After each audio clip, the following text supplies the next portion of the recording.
योगियों का शरीर वायु की भांति सूक्ष्म होता है। उपासना, तपस्या, योग और ज्ञान का सेवन करने वाले योगियों को त्रिलोकी के बाहर और भीतर सर्वत्र स्वतंत्र रूप से विचरण करने का अधिकार होता है। केवल कर्मों के द्वारा इस प्रकार बेरोक टोक विचरना नहीं हो सकता। परीक्षित, योगी ज्योतिर्मय मार्ग सुषुम्ना के द्वारा जब ब्रह्मलोक के लिए प्रस्थान करता है, तब पहले वह आकाश मार्ग से अग्निलोक में जाता है। वहां उसके बचे कुचे मल भी जल जाते हैं। इसके बाद वह वहां से ऊपर भगवान श्रीहरि के शिशुमार नामक भगवान के ज्योतिर्मय चक्र पर पहुंचता है। भगवान विष्णु का यह शिशुमार चक्र विश्व ब्रह्मांड के भ्रमण का केंद्र है। उसका अतिक्रमण करके अत्यंत सूक्ष्म एवं निर्मल शरीर से वह अकेला ही महरलोक में जाता है।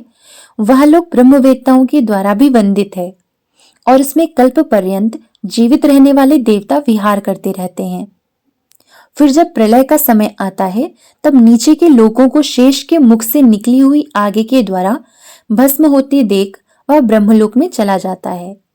जिस ब्रह्मलोक में बड़े बड़े सिद्धेश्वर विमानों पर निवास करते हैं, उस ब्रह्मलोक की आयु ब्रह्मा की आयु के समान ही 2 परार्ध की है। वहां न शोक है, न दुख, न बुढ़ापा, न मृत्यु। फिर वहां किसी प्रकार का उद्वेग या भय तो हो ही कैसे सकता है। वहां यदि दुख है तो केवल एक बात का, वह यही कि इस परम पद को न जानने वाले लोगों के जन्म मृत्यु में अत्यंत घोर संकटों को देखकर दयावश वहां के लोगों के मन में बड़ी व्यथा होती है। सत्यलोक में पहुंचने के पश्चात वह योगी निर्भय होकर अपने सूक्ष्म शरीर को पृथ्वी से मिला देता है और फिर उतावली न करते हुए 7 आवरणों का भेदन करता है। पृथ्वी रूप से जल को और जल रूप से अग्निमय आवरणों को प्राप्त होकर वह ज्योति रूप से वायु रूप आवरण में आ जाता है और वहां से समय पर ब्रह्म की अनंतता का बोध कराने वाले आकाश रूप आवरण को प्राप्त करता है। इस प्रकार स्थूल आवरणों को पार करते समय उसकी इंद्रियां भी अपनी सूक्ष्म अधिष्ठान में लीन होती जाती हैं।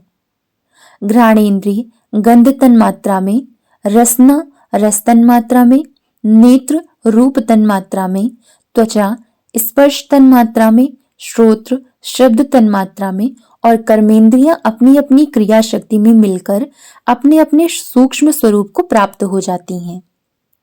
इस प्रकार योगी पंचभूतों के स्थूल सूक्ष्म आवरणों को पार करके अहंकार में प्रवेश करता है। वह सूक्ष्म भूतों को तामस अहंकार में, इंद्रियों को राजस अहंकार में तथा मन और इंद्रियों के अधिष्ठाता देवताओं को सात्विक अहंकार में लीन कर देता है। इसके बाद अहंकार के सहित लय रूप गति के द्वारा महातत्व में प्रवेश करके अंत में समस्त गुणों के लय स्थान प्रकृति रूप आवरण में जा मिलता है।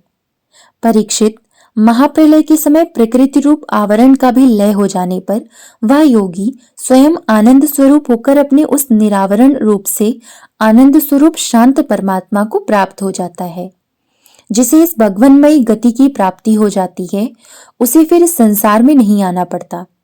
परीक्षित, तुमने जो पूछा था उसके उत्तर में मैंने वेदोक्त द्विविध सनातन मार्ग सद्यो मुक्ति और क्रम मुक्ति का तुमसे वर्णन किया। पहले ब्रह्मा जी ने भगवान वासुदेव की आराधना करके उनसे जब प्रश्न किया था, तब उन्होंने उत्तर में इन्हीं 2 मार्गों की बात ब्रह्मा जी से कही थी।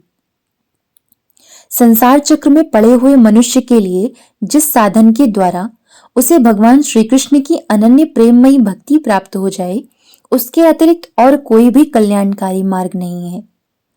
भगवान ब्रह्मा ने एकाग्र चित्त से सारे वेदों का 3 बार अनुशीलन करके अपनी बुद्धि से यही निश्चय किया कि जिससे सर्वात्मा भगवान श्री कृष्ण के प्रति अनन्य प्रेम प्राप्त हो, वही सर्वश्रेष्ठ धर्म है।